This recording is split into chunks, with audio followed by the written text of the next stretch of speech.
రెడ్డి చేసిన వ్యాఖ్యలపై మాజీ మంత్రి పువ్వాడ అజయ్ కుమార్ తీవ్ర స్థాయిలో ధ్వజమెత్తారు. వ్యక్తిగత దూషణలు, వ్యక్తిగత హననమే సీఎం రేవంత్ రెడ్డి ఏకైక ఎజెండాగా మారిందని ఆయన మండిపడ్డారు. తాను మంత్రిగా ఉన్నప్పుడు పొంటి కన్నుతోనే ఖమ్మం జిల్లాను ఎంతో గొప్పగా అభివృద్ధి చేశానని గుర్తు చేశారు. మరి ఇప్పుడున్న ముగ్గురు మంత్రులు 6 కళ్లతో ఏం సాధించారని ఆయన ప్రశ్నించారు.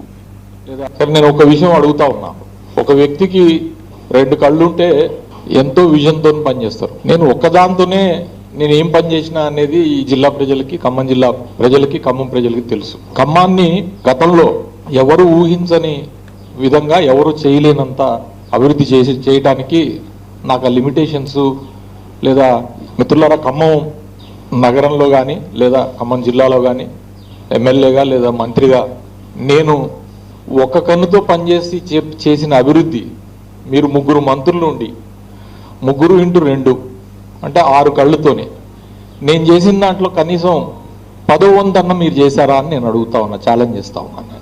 ఒట్టిగా